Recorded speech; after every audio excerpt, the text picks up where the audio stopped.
So one of the first things that you'll notice that when you walk into a groom's or bride's home, or you're walking into a hotel room, you usually have a big light source that is already there. Obviously, I'm talking about window light. Spoiler alert, it was always on the screen. So you'll work out how to use it and actually refine it, because it is a big light source, but if you actually put someone on the fringe of it, you can actually make it look like a smaller light source. If you draw back blinds, you can make it look like a small light source, and all these different things. Remember what we've always discussed, and that is we liken light to water. So if you walk into a bedroom and the blinds are drawn open wide, there's a big light source. It's a big shower head, right? We're actually illuminating and flooding whoever we're working with. If we pull back the blinds and there's a sliver of light, now that light source becomes smaller, like I said. Now, if we pull back the blinds again, then it's open up wide. If it's a shower head, we liken light to water, and it's flooding the person. If I have someone on the fringe of that light, then less water is hitting them, because of course, as we've discussed, light travels in straight lines. So depending on where the subject is in relation to the light and where I am in relation to the subject, we can make window light look very, very different. Now, there's countless examples. Make sure that you watch the wedding videos included in this bundle, and you will see how I use window light with guys and girls and parents and all those different things. Just to show you a couple of examples right now, here we have a flood of light. In fact, it wasn't really even a window. It was a whole wall of light, and there was a glass wall. Now, here I'm basically taking the first few photographs of Mary, and the light's flooding through. It's soft. The transition from highlight to shadow is not so great. Even still, though, I'm turning her body away from the light and the face back in. We have beautiful catch lights in the eyes, as you can see there. She's posed quite elegantly. Her shoulders are back. She's sort of leaning forward. But this is considered very, very soft and very, very flattering. So as you'd appreciate, the window is sort of right here. Right here, if that was her right there, big sort of wall of light here, and I'm actually standing in this direction. The more I stand over here, the more shadow I'm going to see, but also not forgetting in this particular case, this was a white room. So you've got a big wall of light, a big open window or glass wall and glass doors, lights flooding through, bouncing off that wall and sort of coming back, and that's why we get less shadow. But in this case, it works really well. It's very soft, it's very pretty, it's very flattering, and so on.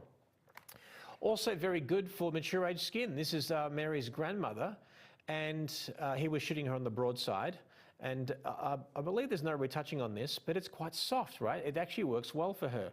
If I start to turn her towards this way, and maybe if the light source was a little bit smaller, then you would start to see a few more lines on her face, and just the fact that we're photographing mature age skin.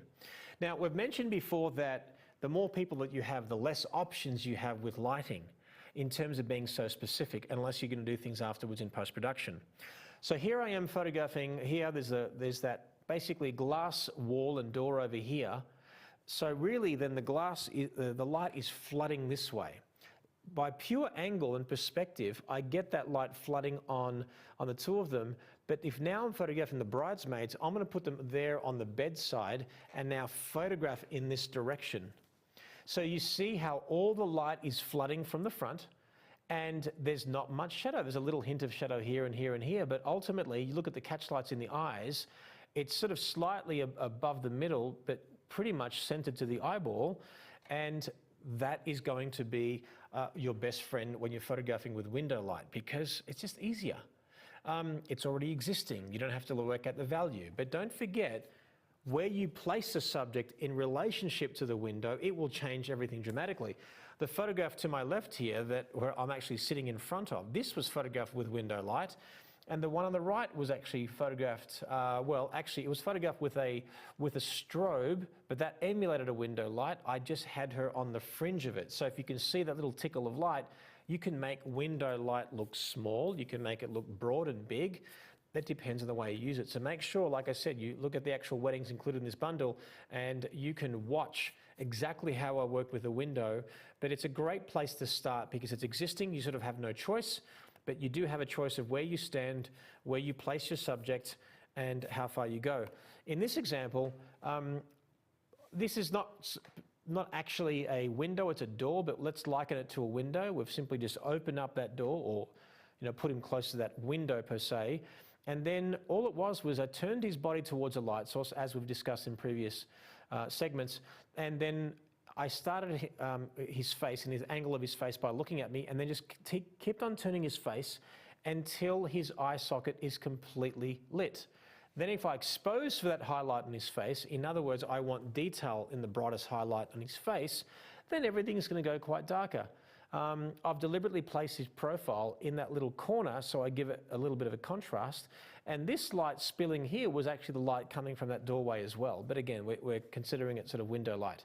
So if let's say you're picking up this sort of this bundle for the very first time as a photographer and haven't really studied any other photographers or work or anything like that, window light is a great place to start.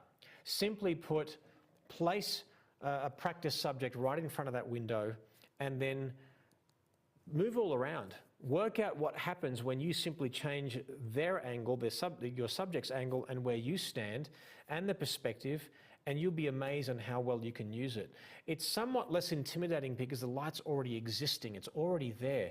We don't really have to work out the value, we're sort of just, the light is there, the sun's coming through, whether the sun's hitting it directly, whether it's just flooding with open shade and that becomes the light source. But just remember that if you liken light to water, this is a big shower head, and depending if you want to get everyone wet on one side or the other, you will basically stand in different positions. So practice with window light, it'll make everything easier.